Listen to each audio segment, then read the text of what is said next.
guys, welcome back to another video.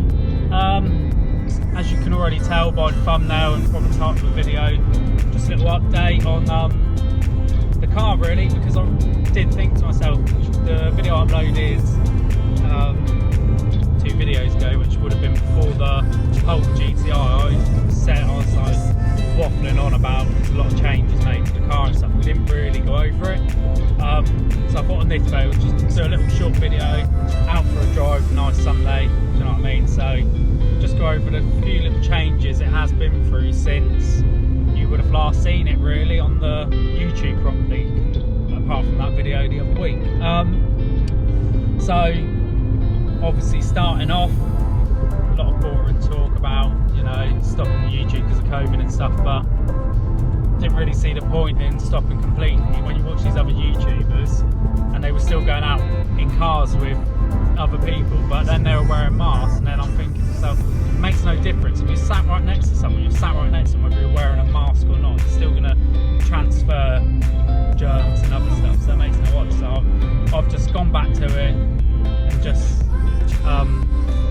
doing it normal really, as if nothing's happened, because through the start of COVID I was doing exactly the same, so it makes no odds. So yeah, without waffling on too much, let's get into the video and we'll talk about the changes made to my Golf R since you would have last seen it.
Changes to my Golf R. The reason it's going to be a short video because there actually isn't many changes at all, if not just a couple of changes, but they've made a huge difference. So to start off with the wheels, as you would have known in the video before that I slightly mentioned them, I'll put a tag up in the top corner somewhere now. They went to another YouTuber called Daniel Knight. To be honest, he paid me exactly what I wanted for them, and they were ceramic coated. He had no quibbles whatsoever. It was exactly what he knew he was getting, and they went on his RS3, and they look really mint on his RS3 if I'm honest. Like, if I try and put something up, like, or even a description, a little tag to the video that he introduced the new wheels on, you would have seen them on his RS3. They did look quite good, but even better on my own car, if I should say so, because obviously I did hunt around, make sure I was getting the right wheels for my car.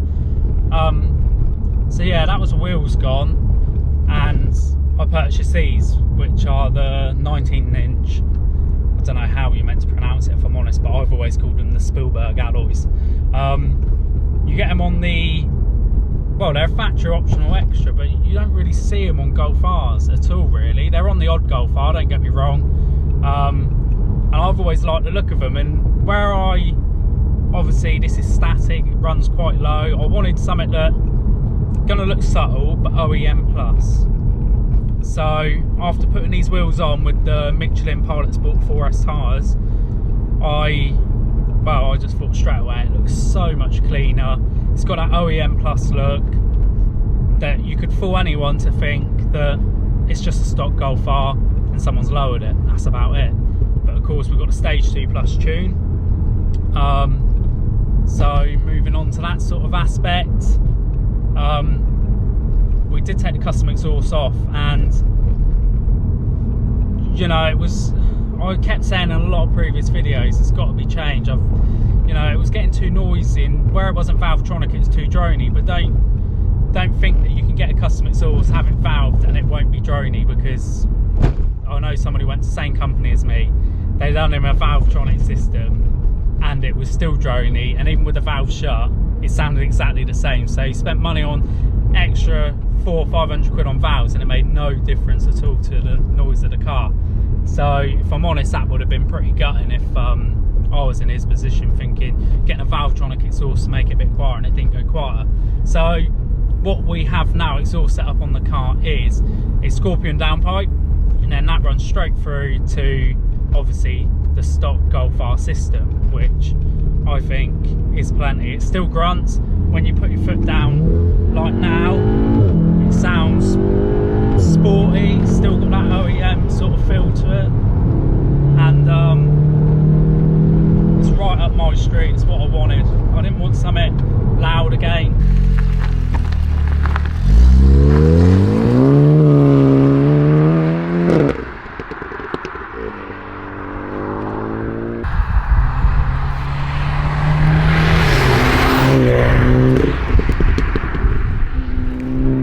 Because it takes away the feel for the car. It don't make it feel as good anymore. You know, it's the custom exhaust I had was too noisy. It droned too much, and you'd get quite a few complaints on noise. Even if you were driving slowly, even if the revs weren't high, because it was so loud, people would look at you, shake their head thinking you were going quick just because it sounded loud, which wasn't the case at all. So in the end I did get fed up with it slightly. That is lovely. That's the Martin. So yeah, I got fed up with it and thought the only way to go is stock system with the downpipe, and hopefully it would sound nice, and it does. Like, still grunts. Like now you can hear it, that's just low revs, but it's nice because it's Valvetronic now, back to the standard setup. So when it is in normal or eco mode, it is quiet, which is even better in other people's eyes, and suits me down to a T really.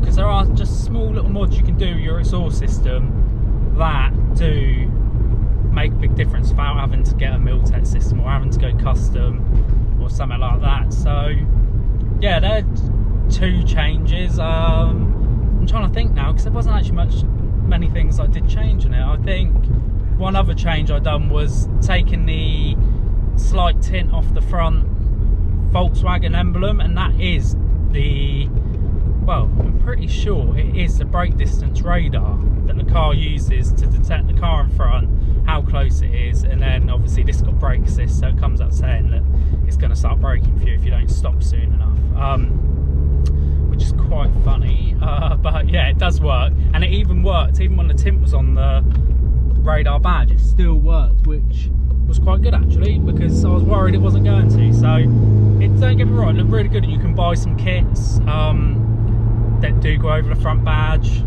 but for me it just, after I had the Spielberg alloys put on, it still wasn't looking like, because obviously the front radar badge blended in with other blacks, and then the wheels it blended in with that were like a dark grey.